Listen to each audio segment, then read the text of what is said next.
The hum of the ventilation system had been the only constant in Bunker 4 for the past 3 years.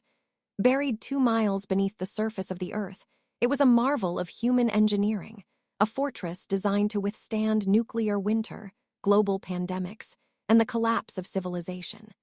But it had not been designed to withstand the Earth itself. Dr. Eris Thorne stared at the readout on his monitor, his eyes bloodshot and heavy. The seismic activity had started 3 weeks ago, faint tremors that barely registered on their sensitive equipment. But over the last few days, the tremors had grown in frequency and intensity. They weren't just random tectonic shifts, there was a rhythm to them, a heartbeat. Eris called Dr. Alina Rostova from across the command center. Her voice was tight, strained. "You need to see this. Sector 7, the hydroponics bay." Eris rubbed his temples and pushed away from his desk. He crossed the room, his boots echoing sharply against the metal grating. Sector 7 was the bunker's lifeline, the source of their food and oxygen. Without it, their meticulously planned survival would end in starvation and suffocation. Alina pulled up the security feed from the hydroponics bay. The high-definition cameras showed a nightmare unfolding in real time. The reinforced concrete walls, designed to withstand a direct nuclear impact, were cracked, and from those cracks, thick, sinewy roots were pushing their way into the room. But these were not ordinary roots. They were dark, almost black, and pulsed with a faint, sickly bioluminescence. They moved with a slow, deliberate sentience, wrapping around the stainless steel vats and crushing the delicate machinery as easily as dry twigs. "What am I looking at, Alina?" Eris asked, his voice barely above a whisper. "I don't know," she replied, her fingers flying across the keyboard. "I've run the spectral analysis 3 times. The chemical composition, it doesn't match any known terrestrial plant life. The cellular structure is impossibly dense. It's almost crystalline." "Crystalline," Eris frowned. "Like some kind of silicon-based life form." "Maybe," Alina said. "But that's not the worst part. The roots are emitting a low-frequency hum. It's interfering with our comms, our sensors, and it's growing louder." Eris felt a cold dread settle in his stomach. The bunker had been built to keep out the dangers of the surface world. But what if the real danger had been beneath them all along? "Seal Sector 7, Eris ordered. "Initiate the emergency bulkhead protocols. We need to contain this before it spreads." Alina nodded and slammed her hand down on the large red button on her console. A klaxon blared, and the heavy steel doors of the hydroponics bay slammed shut, sealing off the room. But the relief was short-lived. The monitors flickered, and the hum of the ventilation system changed pitch. It was no longer a steady, comforting drone. It was a dissonant, jagged sound, like the grinding of massive gears. "Eris," a new voice called out. It was Marcus, the chief engineer. He burst into the command center, his face pale and slick with sweat. "The pressure in the lower levels is spiking. The geothermal taps are fluctuating wildly." "Are the taps compromised?" Eris asked, turning to face him. "I don't know," Marcus said. "I can't get a read. The sensors down there are offline. But whatever it is, it's massive. It's pushing against the foundation." Eris looked back at the monitors. The roots in Sector 7 were still growing, pressing against the sealed bulkhead doors. The thick steel groaned under the pressure. "We need to go down there," Eris said, his voice hard. "We need to see what we're dealing with." Alina and Marcus exchanged a look of pure terror, but neither argued. The 3 of them gathered their gear, heavy flashlights, environmental suits, and a small assortment of tools, and made their way to the main elevator. The descent was agonizingly slow. The elevator creaked and groaned, the metal protesting against the shifting earth around them. When the doors finally opened on level 9, the deepest part of the bunker, they were greeted by a wave of oppressive heat. The corridor was dark, the emergency lights flickering erratically. The air was thick with a strange, metallic scent, like ozone and wet earth. Eris led the way, his flashlight beam cutting through the gloom. As they approached the geothermal taps, the source of the heat became apparent. The heavy machinery that tapped into the Earth's natural heat to power the bunker was twisted and broken. The massive pipes were shattered, and from the wreckage, more of those dark, glowing roots had emerged. They were everywhere.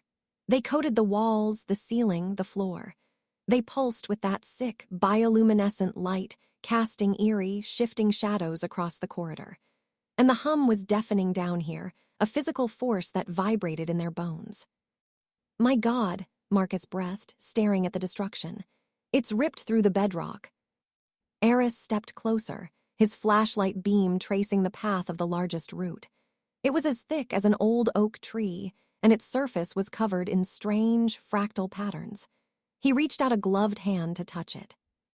Eris, don't, Elena warned. But he couldn't help himself. He pressed his hand against the root. It was cold to the touch, and yet he could feel an immense, ancient energy coursing through it. It was like touching the beating heart of a sleeping giant. And then the voice spoke in his mind. It wasn't a voice in the traditional sense. It was a projection of pure, unfiltered emotion, rage, sorrow, an infinite cosmic coldness. You dig. The thought slammed into his consciousness, knocking him backward. You scrape, you consume, and now you hide. Eris gasped, clutching his head. The pain was excruciating. Eris, what is it? Elena cried, rushing to his side. It's talking to me, Eris choked out, his vision blurring. It's the earth, it's awake. We slumbered for eons, the voice continued, ignoring his pain.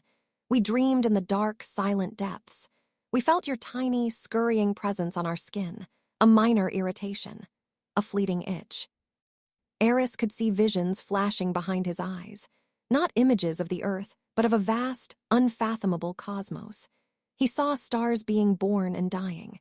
He saw nebulas swirling in impossible colors. He saw a massive, writhing entity drifting through the void, seeking a place to rest. It had found this planet. It had settled deep within its core, wrapping its tendrils around the molten heart, entering a state of hibernation. But you grew loud. You burned the sky. You poisoned the seas. You cracked our shell to steal our warmth. The visions shifted. He saw the surface of the earth, scarred and broken by human industry.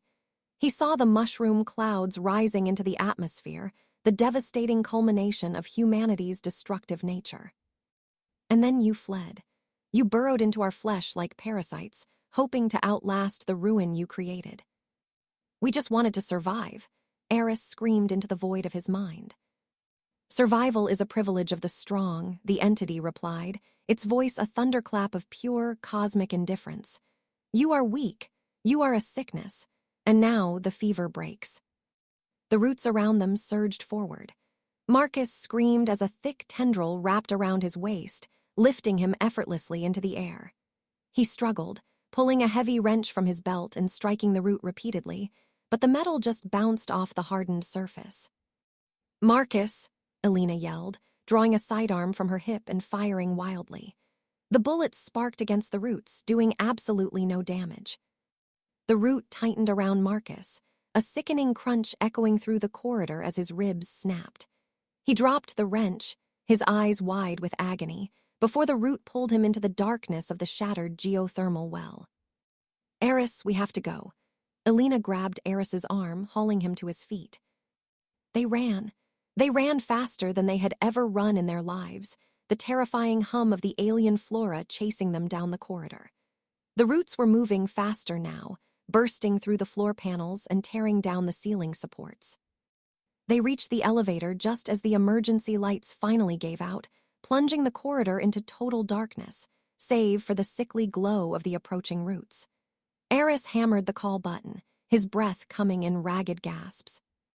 Come on, he muttered, his hands shaking. The elevator doors slid open, and they threw themselves inside. Elena hit the button for the command center, and the doors slowly began to close. But a root snaked through the gap, stopping the doors from sealing. It was smaller than the others, but incredibly fast. It whipped forward, wrapping around Elena's ankle. She screamed, falling to the floor as the root began to drag her out of the elevator. Eris, help me, she cried, her fingernails scrabbling uselessly against the metal floor grate. Eris grabbed her hands, planting his feet and pulling with all his might. but the strength of the root was impossible. It was like trying to hold back a freight train. He looked into Alina's eyes, seeing the absolute terror reflected there. And then he looked past her, into the dark corridor, where the massive, glowing mass of roots was surging toward them. "The cleansing begins," the voice whispered in his mind. Eris let go. Alina's scream was cut short as she was yanked violently into the darkness. The root retracted, and the elevator doors finally slammed shut. The ascent was a nightmare. The elevator shook violently, the sound of tearing metal and crushing concrete echoing through the shaft. The bunker was being torn apart from the bottom up. When the elevator finally reached the command center, Eris stumbled out, collapsing onto the floor. The room was in chaos.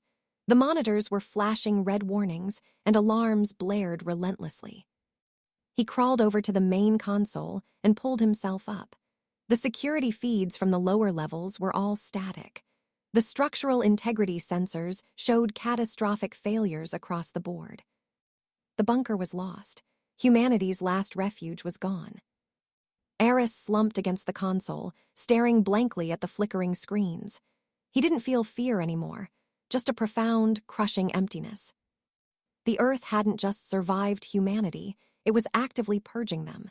It was an immune response to a planetary infection, and there was nowhere left to run.